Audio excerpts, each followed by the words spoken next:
Good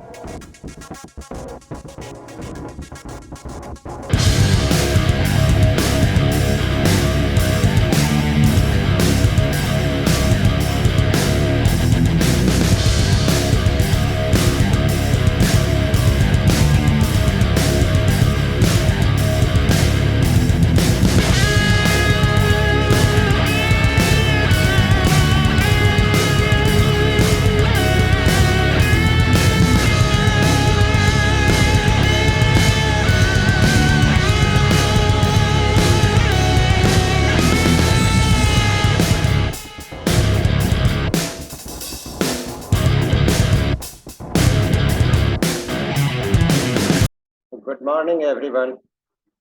Happy Independence Day. So today we have Ankit Shah in our studio, and we will be discussing with him international politics and something very important for India. So he is a very knowledgeable person. Ankit Shah is a chartered accountant from ICAI, and he is a PhD from GNLU. He is a former academic and research associate of IIM Ahmedabad. Ankit is very much interested in politics. He's a geopolitical observer and analyst. So he'll be giving you his insight into the affairs that goes around us. So welcome, Ankit. Welcome to our studio. Namaskar. Thank you for hosting me. Yeah. So the very first topic I would like to discuss with you on the international scene, we say this Russia-Ukraine war. So this is still going on. So we thought the war would last for a few days or a couple of weeks, but this is still continuing. So what is your understanding? What do you think about this? So we are going to discuss about this. Yeah. So the So, very yeah. Yes. Okay. Yeah. Please just I have given your introduction. Would you like to add something to your introduction? Please tell our audience. Yeah. So I am a student of geopolitics. I have been researching on how geopolitics functions, especially for the from the context of the Indian subcontinent. Yeah. And I had many accurate predictions from LAC standoff to Doklam to Balakot, 370-35 removal, and even the Russia-Ukraine crisis. So I've given accurate predictions on when these events would happen and those kind of things. You can visit my Twitter handle.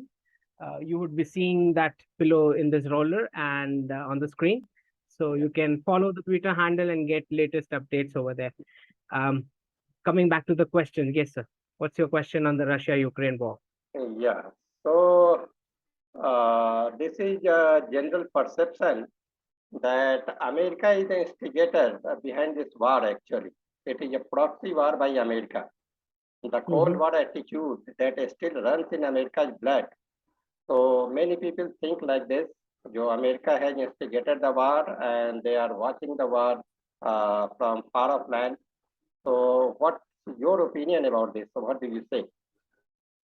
So let me give you a background of what this Russia-Ukraine war is about. There are many factors which has generated this conflict, especially on ground. I mean, there is a level where there is some portion of geopolitics in it, and then there is a ground level conflict among the population of Ukraine with the different kind of historical seeds, being planted long back, which has resulted into this.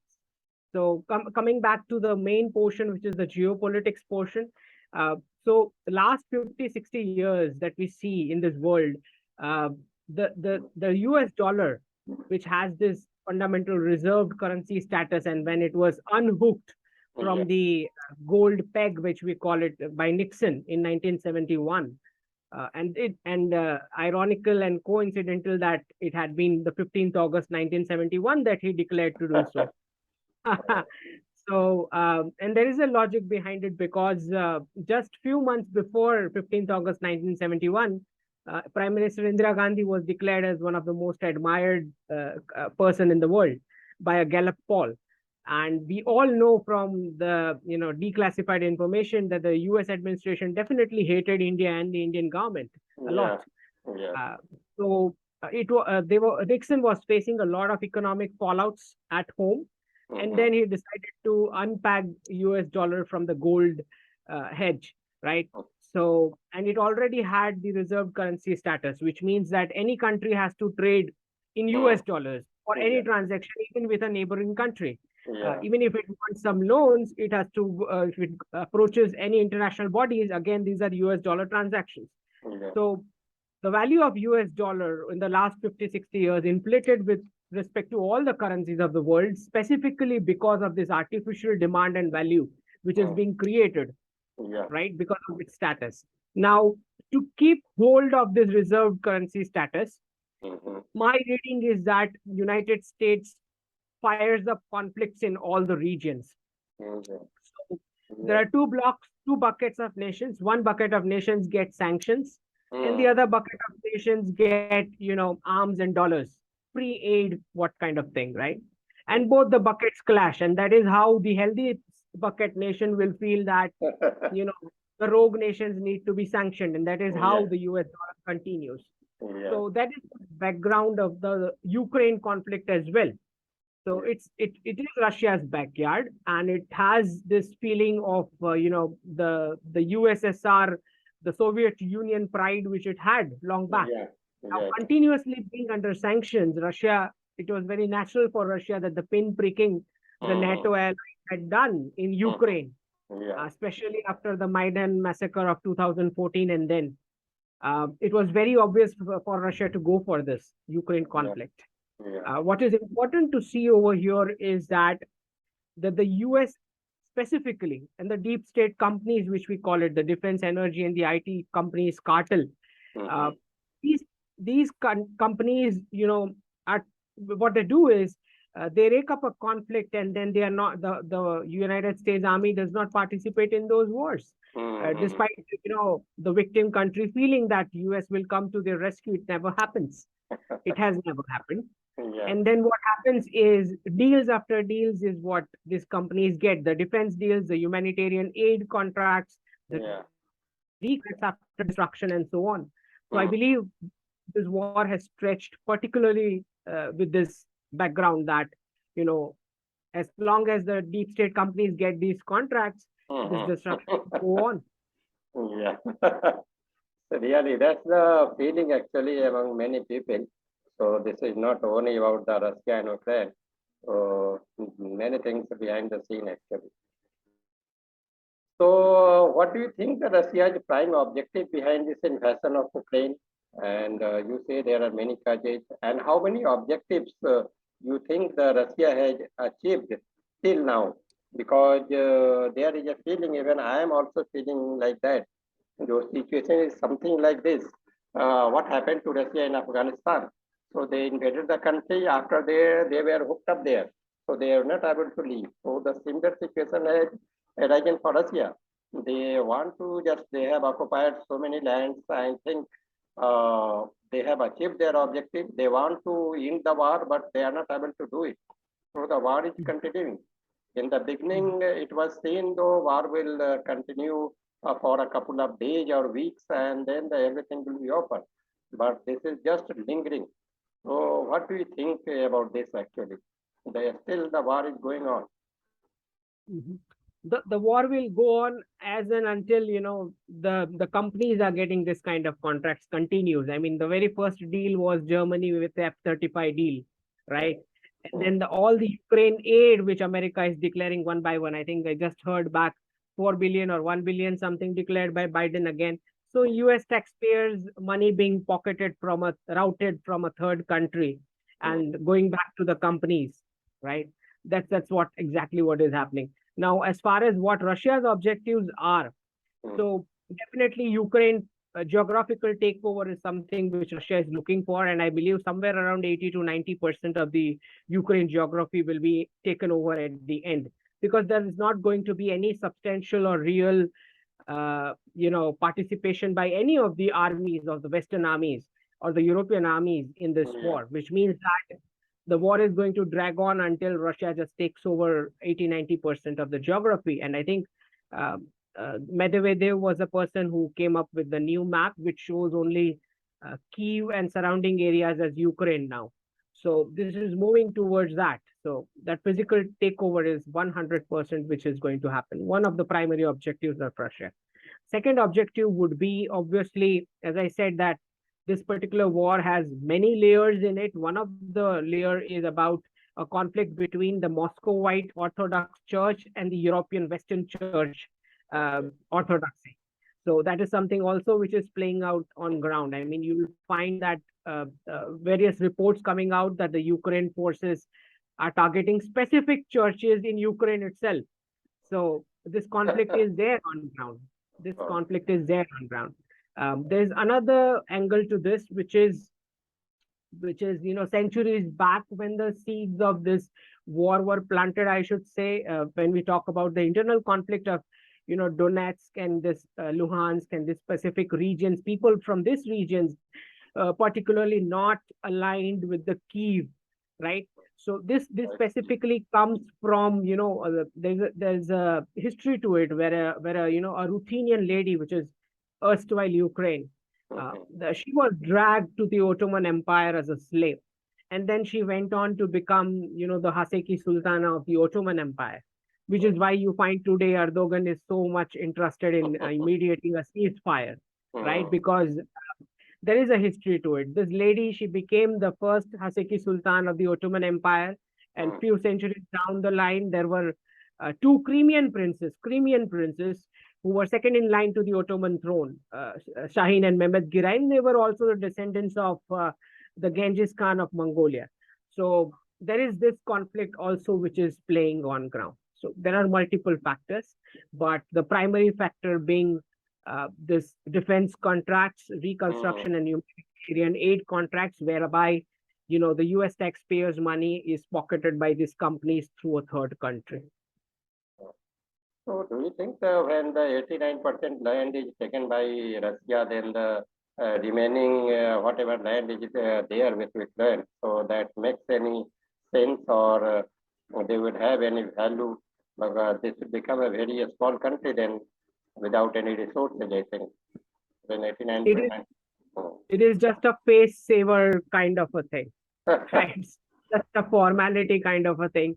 Oh. More than that, it is about the Russian aims of getting back the glory of the Soviet Union, which means that coming decades Russia will push further.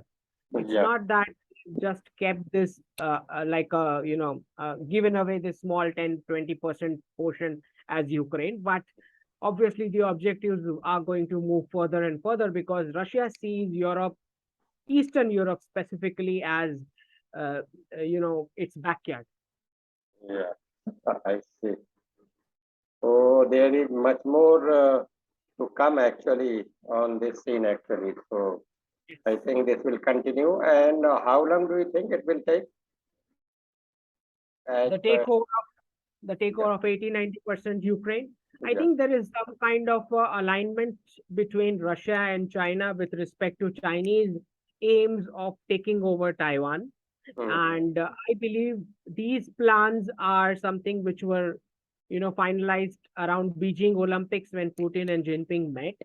And I believe this is going to be some piecemeal takeover formula which is decided between them, and which is why it is important to note that few years before, Putin and Jinping both signed this particular document of President for Life, wherein both the big Asian giants believe that Chinese believe in a century of humiliation from the West. Similarly, Mhm. the Russians believe that the Soviet Union was broken down with the Western efforts. So Yeah. both countries are going to looking for revenge, and not Mhm. just revenge, but taking their countries back to the glory. So these are going to be piecemeal takeover of Ukraine and Taiwan, and it won't end with Ukraine for Russia because, as I told you, that it sees the lost territories as its backyard. So definitely, these countries are going to be, harassed and overwhelmed and influenced by Moscow. Okay, so with this, I'm moving to my next question. Uh, just I mentioned actually this. Do you think that Russia is on the hook in Ukraine, like it was in Afghanistan for a long time? It can't stop until a complete victory over Ukraine, and it is not getting a complete victory. So that's the reason war continues. So you have already answered the questions actually. Question. Would you like to add something? So I believe that uh, the medium term objective of the Asian giants, both Russia and China, is the formal breaking up of NATO. This is the medium term aim of both these giants, and Oh, we have already seen the kind of exit which NATO had from Afghanistan. It is very evident that the military alliance of NATO is no more as powerful as people were expecting it to be. mm, um, the Western countries are, especially the European nations, are dependent on supplies from Russia, mm, and it is for the natural gas and the energy. yeah, But the West is overall also dependent on supplies from China. This is something which is underrated and not taken to public, but it is very clear that all the daily use products, goods and services of cheaper rates are coming from China. So if both the countries and giants are working in congruence, then this winter, a lot many of Western supplies would be cut off, mm, because they are looking for not just breaking up of NATO, but they are also looking for de-dollarization, which is, they are going to come up with some format where mm, countries can trade with each other without US dollar in between, yeah, right? So there are multiple aims to this war, why this war is stretching further, right? yeah. So So even the international supply chain is also very much in control of China because certainly, because the West destroyed the domestic supply chains and industries and manufacturing capabilities to get cheaper products from China. And in a way, I believe that it's the Western freedoms in the democracy format are actually sponsored by the torture of the Chinese labor. This is what I believe. So when the West tries to build all this back home, mm, they are going to realize that the struggle is real, right? There are consequences of not just pollution. I mean, when you're exploiting natural resources to produce cheaper mm, products, definitely there is going to be a torture of labor as well. So when you're trying to, establish supply chains back home, that is the point in time when the West will realize that the democracy, freedoms, and literature and all those kind of fancy things which the West talks about, predominantly talked about in the last 50, 60 years, is basically was enabled by cheaper Chinese products and supply lines. So when these lines are gone, that is the point in time when the West will realize that these democracies and freedoms are not as easy as they found it to be. yeah, yeah. That's great. Okay, so my next question is also very much related to this question. What do you see next in this war? So you have said that the Russia will continue to just attacking whatever countries they see as they are backwards. So this will continue. What other things do you see that will come out this the Russia-Ukraine war? So Russia-Ukraine war will primarily is a challenge to all the international bodies which are led by the US dollar. So as you see that the United Nations Security Council was not able to take any real step to help Ukraine. I mean, in terms of boots on ground is what we are talking about. Countries like France, Germany, powerful nations, United Kingdom, they are nowhere visible in Mm, Ukraine. yeah. So everybody goes there for a picnic kind of a spot, meets Mm, Zelensky, shake hand, give some dollars, and come back. mm, So this is exactly what is happening. So in a way, countries by countries, they are going to realize that mm, all these the trust factor which they had, mm, the dependency which they had on NATO or the US forces is no more trustable. They already saw in Afghanistan 20 years of war on terror and then they had to escape from there, literally flee from there, right? Yeah, yeah. So this was very clear that there was no real war going on. United States does not do real wars. What they do is these deals and contracts is what they do. So it's just going to be, the Western allies are going to. This is like a house of cards crumbling down for them. So I will not be surprised if, as Russia and China are working on for a common BRICS currency, right? Mhm. So I think the format of the West is just collapsing. I mean, the Western economies are in problem. There's a lot of inflation out there. The supplies are going to be in a problem down this winter. Uh, and both the giants are talking about trading in yuan and ruble. So if any country wants to buy their products and have their supplies, Mhm. it's going to be in their domestic currencies. And so for them to earn those domestic currencies of Russia and China, they will have to sell something to Russia and China, isn't it? Yeah, So it's going to be, I mean, it's just a catch-22 situation where yeah. uh, the establishing of the supply chains and manufacturing back home Mm. is going to take decades, and definitely that is not something which is sustainable. And if they don't take supplies from Russia and China, their governments can actually be in danger. I mean, the Yeah. people would come out on streets because of inflation and lack of supplies. Mhm. Right. The governments might fall as well in winter.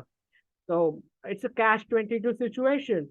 Um, so basically, these wars are going to make a global reset in the scheme of things. And we had a statement yesterday from the Indian foreign minister as well. He was talking about how underrepresented United Nations is when it does not have Yes, the highest populated country in the world, not yes. on its table after December. Yes, it I is. mean, It is. we are going to, yeah, we are going to face a cooling period at the United Nations Security Council for years, which Mm. means we are not even going to be a general member in the United Nations Security Council. It's just laughable.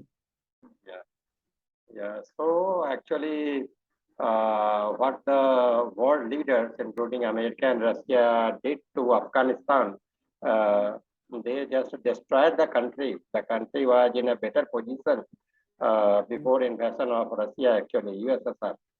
So the same thing will happen to Ukraine also. Yes, every single building has been brought down, whether there is any person inside or not, because there will be lot many reconstruction contracts, Yeah. right? So, which will pass on, humanitarian aid contracts. And Yeah. then there will be defense deals for all the neighboring countries, especially Poland, Mm. right? Right? All these nations would be told that Russia is a rogue nation. You need to buy this, this, and this from Mm. us. Mm. So that is how this economics of war functions.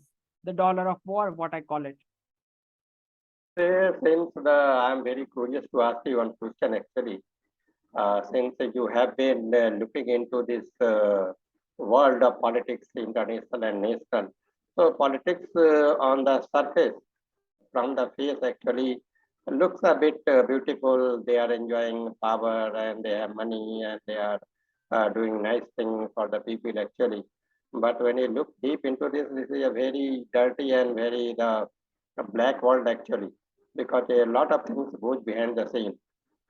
And what we see on the face is hardly 2-3%. So 98% of things is the dirty one actually. So this is the reality.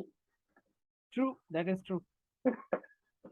Geopolitics is not a game for the weak, and peace is not definitely some innocent or a weak country can have that privilege of. Peace Uh, is not a privilege for the weak. It is always a privilege of the powerful. So might is right is what functions. We saw this in China, Taiwan as well.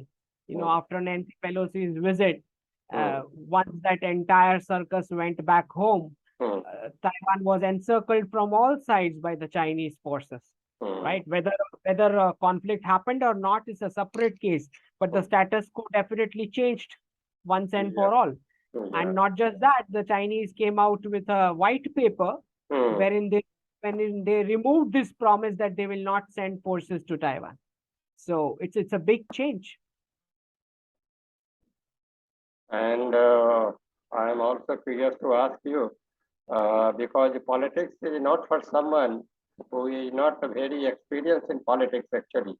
Like in our own country, Arvind Kejriwal, without learning the rules of the game, he jumped into the field. And I see the similar case with Zelensky. He was also in some other profession and he just came into politics. So if such people lead the lesson, then anything could happen. That is true. That is true. Now, this particular leader, Zelensky, I seriously doubt his credentials as the leader because, if he had even an iota of common sense, he would realize that Mm, this dollars and arms supply from the West is not going to save Ukraine. mm, So I do not see what purpose he saw in this continuing this conflict with Russia, mm, because living besides Russia, this mm, particular big giant nation, and yeah, if you thought that you are going to be saved with some arms supply and money supply, I mean mm, it's just ridiculous. I mean, any leader should have foreseen. I mean, Russia started military drills in Belarus few days back. I mm, mean, what was he doing that time? And yeah, why doesn't he go for talks with Putin and just solve it out?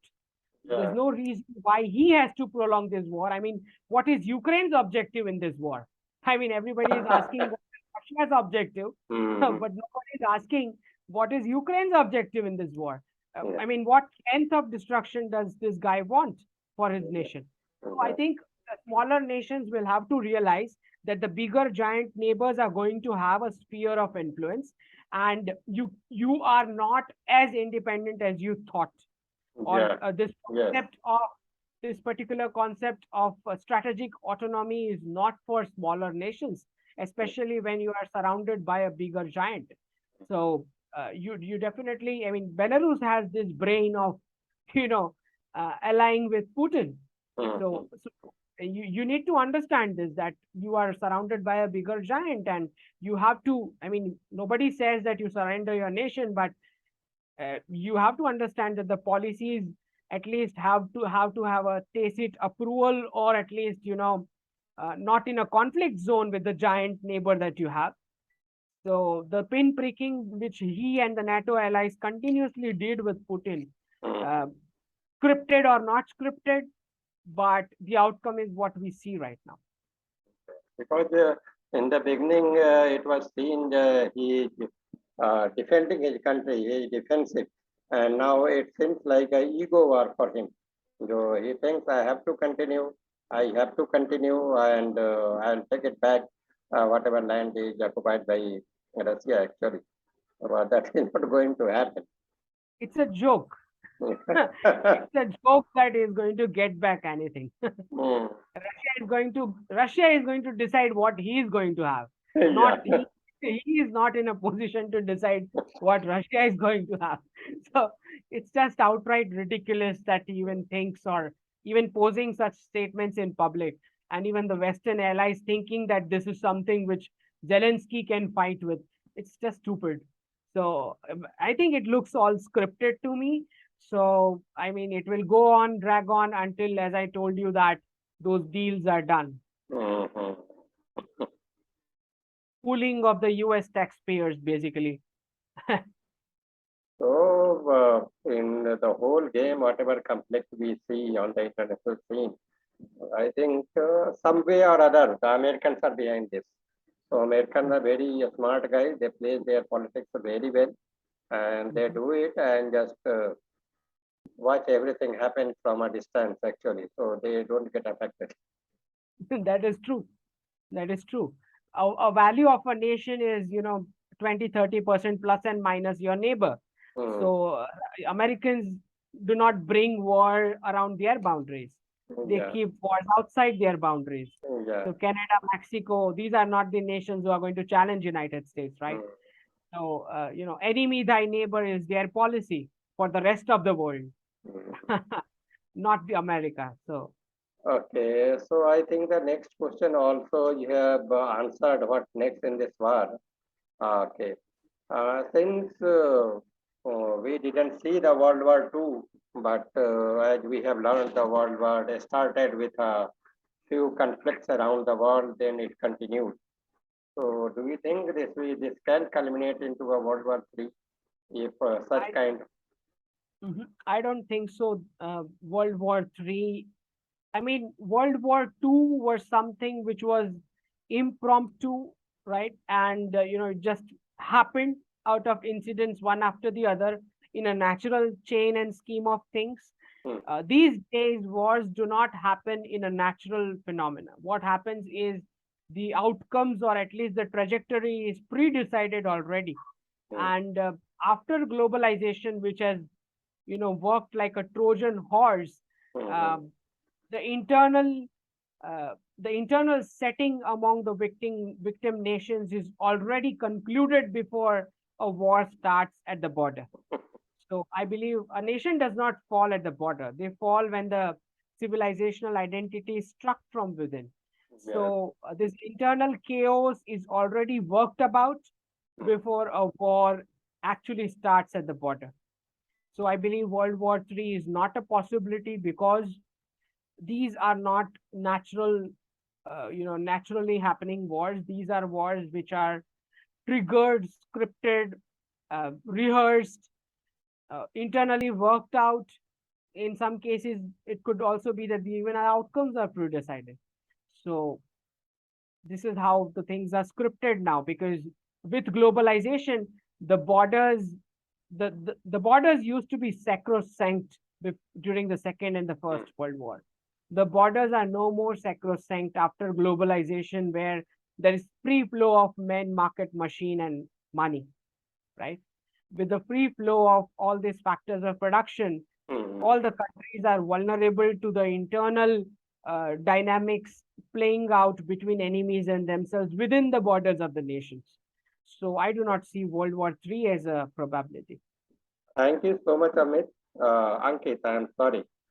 Ankit, so for your insight, and I learned many new things. Mhm. So this Thank will be a very good learning session also for for the politicians and the people who are interested in international politics. So thank thank you. you so much. Thank Thank you. you.